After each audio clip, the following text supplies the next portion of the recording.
അമ്മ ഇന്ന് സ്പെഷ്യലായിട്ട് നമുക്ക് വല്ല ചിക്കനോ മീനോ മേടിച്ചാലാ? ഇന്നലത്തെ മീനായിരിക്കണം, ഇത് പോരെ?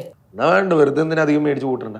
ആ വെറുതെ ആവശ്യമില്ലാത്ത ചിലവൊക്കെ ഉണ്ടല്ലോ. ആ അതൊക്കെ കുഴിപ്പളത്ത് ഞായറാഴ്ച ഒരു ദിവസം ഉണ്ട് കണ്ടല്ലോ, എല്ലാ സാധനങ്ങളും ഫ്രഷ് ആയിട്ട് മേടിക്കത്തുള്ളൂ.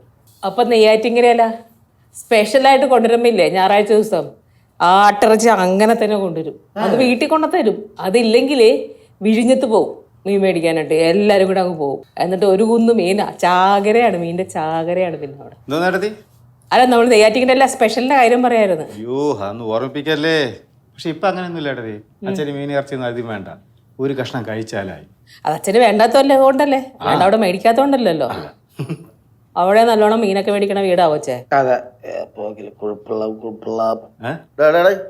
ചർച്ച അല്ല, ഇന്ന് ഞായറാഴ്ച സ്പെഷ്യൽ ചർച്ച. ചർച്ചയിൽ ചെയ്തോണ്ട് നടന്നോടാ. സമയങ്ങളും കാര്യങ്ങളും പോണ അറിയില്ല. 6 സമയം എന്ത് കാര്യങ്ങൾ ഇവിടെ? ഞാനൊന്നും പറയില്ല, ഞാൻ വല്ലതും പറഞ്ഞാൽ കൂടിപ്പോ വേണ്ട. എവിടെയാണെങ്കിൽ അതിനെ പറ്റി ഒരു അക്ഷരം വിട്ടൂല. ഏതിനെ പറ്റി? നീ ഇവിടെ നിൽക്കണ എന്ത് ഇവിടെ ഒരു ചർച്ച? ചർച്ച എന്തര്? നിങ്ങളെ അപ്പൂപ്പനും ചിറ്റപ്പനൊക്കെ വല്ലപ്പോഴും കയറി വരും. കാര്യമായ കാര്യമൊന്നും ചർച്ച ചെയ്യൂല. ഇവിടെ വരും, കളിക്കും, ചിരിച്ചും അങ്ങ് തിരിച്ചു പോകും. ഇനി നമ്മൾ എന്ത് ചെയ്യണം? എന്തോന്ന് കാര്യം നിങ്ങൾ പറയണത്? ഈ വളഞ്ഞൂറ്റി വരാത്ത കാര്യം പറ. അച്ഛനെന്തോ കാര്യം പറയാനുണ്ട്, അതിങ്ങനെ കറങ്ങി കറങ്ങി നിക്കണേ. എല്ലാത്തിലും ഇങ്ങനെ അഭിപ്രായം പറയല്ലേ?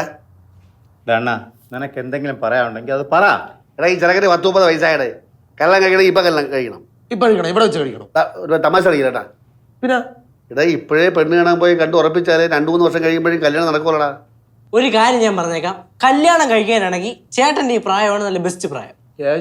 എന്താ കേശു എന്ന് വിളിക്കണത്? അവൻ പറഞ്ഞ കാര്യമല്ലേ? ആ പിന്നെ അല്ലാണ്ട് 2-3 ആലോചന വന്നിട്ട് ഒന്നൊന്നും തൊടാതെ അങ്ങ് പോവുകയും ചെയ്ത്. ഈടെയായിട്ട് ചേട്ടാ കല്യാണ ചർച്ച നടക്കണമില്ല. ചേട്ടാണെങ്കിൽ വലിയ ഉത്സാഹവും ഇല്ല. മക്കളെ, വിഷ്ണു, ചിറ്റപ്പൻ്റെ അടുത്ത് പറ. നിനക്ക് ആരുടെ എന്തെങ്കിലും പ്രത്യേക ഇഷ്ടമല്ലോ ഉണ്ടോ? പറയടാ, ചിറ്റപ്പനെ തുറന്നു. ഇതൊരാരും ചോദിക്കാത്ത ചോദ്യം. പ്രത്യേക ഇഷ്ടം വല്ലതും ഉണ്ടോ? എടാ, നമ്മൾ ചോദിച്ചു മടുത്തറ. ഈ കിഴങ്ങനെ കൊണ്ടായിരുന്നു കൊള്ളൂല. അച്ഛാ, എല്ലാരും കൂടെ അവനെ കുറ്റം പറഞ്ഞിട്ട് ഒരു കാര്യമില്ല.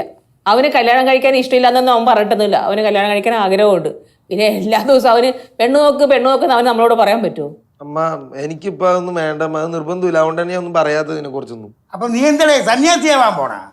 അപ്പോ ആ ആലോചിച്ച് നോക്കി, ചേട്ടൻ ഈ മുടിയും വെച്ചോണ്ട് ഒരു കാവ്യ മുണ്ട് കൊടുത്ത് ഒരു ദൈവീക ഭാവത്തിൽ ഇങ്ങനെ നടന്നു വരുന്നു. സ്വാമി വിഷ്ണു ഭാവാജി. പരിചയത്തടിച്ച ആളാ. ഞാനേ നെയ്യാറ്റിങ്ങര പോയിട്ട് എന്റെ പരിചയത്തിൽ നല്ല പെമ്പിളർ വല്ലതും ഉണ്ടെങ്കിൽ നോക്കിട്ട് ഞാൻ ആലോചിക്കാം. ഇപ്പൊ പറഞ്ഞിട്ട് പോകും. ഇനി തിരിച്ചു വരാൻ 5 വർഷം കഴിഞ്ഞു. നീ ഒന്ന് ചുമ്മാ തിരിയടേ അണ്ണാ. എനിക്ക് ചുമ്മാ ഇരിക്കാൻ പറ്റില്ല. ചെമ്പൂക്കിൽ എൻ്റെ ഒരു ഫ്രണ്ട് ഉണ്ട്. അയാളെ മോളെ കല്യാണക്കാരനെ പറ്റി എന്താ പറഞ്ഞു. ഏത് ഫ്രണ്ടച്ചാ? മിസ്റ്റർ തങ്കവേലു. തങ്കരാജ്. അതെങ്ങനെയാണ് നിങ്ങൾക്കറിയാം? അല്ല, തങ്കവേലു, തങ്കരാജ്, തങ്കകുമാർ, അങ്ങനെ ഉണ്ടല്ലോ. തങ്കകുമാർ കൊല്ലിച്ച തങ്കകുമാർ പോവുകയായിരുന്നു. അയാളെ മോൾക്ക് ഒരുപാട് ആലോചന വന്ന് ഒന്നും ശരിയായില്ല. അപ്പം ഞാനേ അയാളെ വിളിച്ച് ചോദിക്കാം. ഫോൺ നമ്പർ എൻ്റെ ഉണ്ട്. ഞാൻ വിളിച്ച് ചോദിക്കട്ടെ കേട്ടാ. ഇയാളെ തങ്കകുമാർ